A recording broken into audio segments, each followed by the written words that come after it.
Pluto की शांत आवाज। प्लूटो बहुत कम बोलने वाला लड़का था।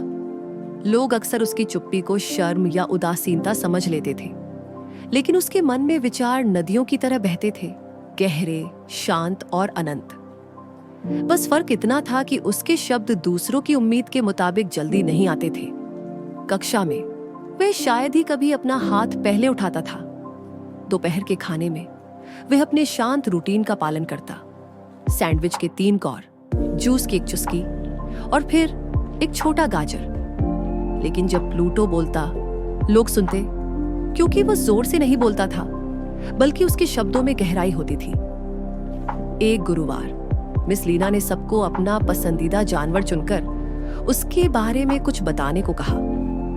बच्चे उत्साहित होकर बोले, शेर ताकतवर होते हैं और पेंगुइन बहुत प्यारे लगते हैं। जब प्लूटो की बारी आई, वह अपनी जगह खड़ा हुआ, हाथ में अपने द्वारा बनाई ऑक्टोपस की तस्वीर लिए।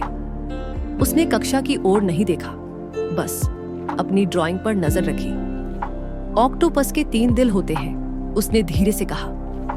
उनका खून नीला होता है, वे जार खोल सकते हैं और अपनी त्वचा का रंग बदल सकते हैं। कमरा एकदम शांत हो गया।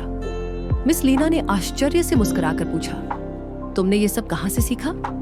प्लूटो ने कंधे उचका दिए, किताबों से और वीडियोस से। मुझे पैटर्न वाले जानवर पसंद हैं। आर्या उसके पास झुककर फुसफुसाई, मुझे तो ये भी नहीं पता था कि उनके 1 से ज्यादा दिल होते हैं। प्लूटो ने कुछ नहीं कहा, बस हल्का सा मुस्कुराया, और वो मुस्कान ही काफी थी। घर पर भी प्लूटो ऐसा ही था। जब उसके कजिन शोर शराबे में खेलते, बहस करते और हंसते रहते, वो एक कोने में बैठा अपनी नोटबुक में स्पेस स्टेशन बनाता या मोजे इंद्रधनुषी रंगों में सजा देता। एक कजिन ने पूछा, प्लूटो इतना कम क्यों बोलता है? क्या उसे बोलना नहीं आता? उसकी मां मुस्कुरा कर बोली, प्लूटो तब बोलता है जब वो चाहता है, और जब वो बोलता है तो हमें कुछ नया सिखाता है। उस रात सोने से पहले प्लूटो ने धीरे से पूछा, क्या मैं टूटा हुआ हूं क्योंकि मैं ज्यादा नहीं बोलता? मां ने हैरानी से उसकी ओर देखा, फिर बोली, प्लूटो, कभी नहीं, तुम टूटे नहीं हो। तुम्हारे शब्द टूटते तारे जैसे हैं, बार बार नहीं आते, लेकिन जब आते हैं तो चमकते हैं। प्लूटो को यह बात बहुत पसंद आई। उसे ये सोचकर अच्छा लगा कि उसके शब्द तारे जैसे हैं। स्कूल में स्पीच टाइम उसके लिए हमेशा थोड़ा मुश्किल होता था। वह 2 बार अपनी बारी छोड़ चुका था, लेकिन इस बार वह तैयार था। वह मिट्टी, टूथपिक और पुराने जूते के डिब्बे से बना सौरमंडल का मॉडल लेकर आया था। हर ग्रह पर नाम लिखा था, और बेशक उसने बौने ग्रह प्लूटो पर खास ध्यान दिया था। उसने कक्षा की ओर नहीं देखा, आवाज ऊंची नहीं की, लेकिन बोला, बुध के पास कोई वायुमंडल नहीं है। शुक्र उल्टी दिशा में घूमता है। पृथ्वी हमारा घर है। मंगल की सतह के नीचे शायद पानी हो सकता है। बृहस्पति का तूफान पृथ्वी से बड़ा है। वह लगातार शांत स्वर में बोलता रहा, बिना हिचकिचाए।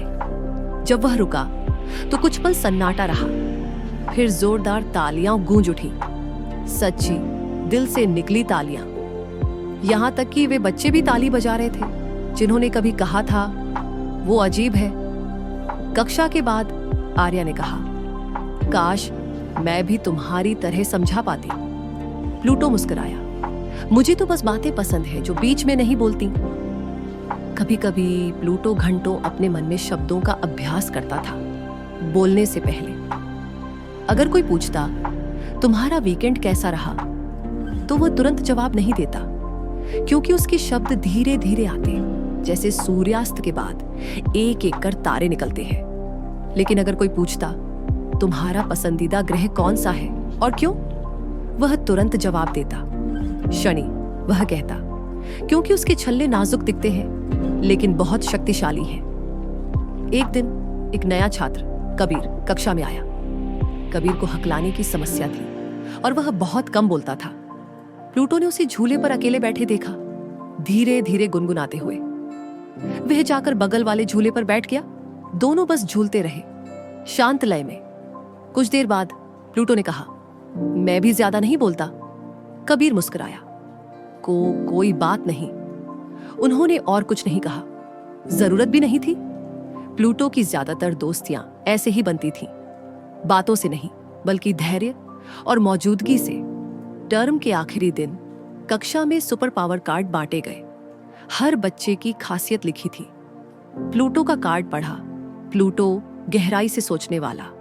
तुम ज्यादा नहीं बोलते, लेकिन जब बोलते हो तुम्हारे शब्द सिखाते हैं, प्रेरित करते हैं और जोड़ते हैं। तुम्हारा मन एक आकाशगंगा है।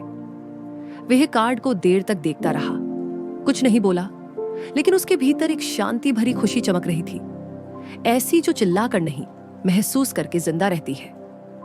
सारांश, बोलने के अंतर को समझना। प्लूटो कम बोलता है, लेकिन बहुत अर्थपूर्ण तरीके से बोलता है। वह जवाब देने से पहले सोचने के लिए समय लेता है। उसे वही विषय पसंद है जिनमें उसकी दिलचस्पी होती है।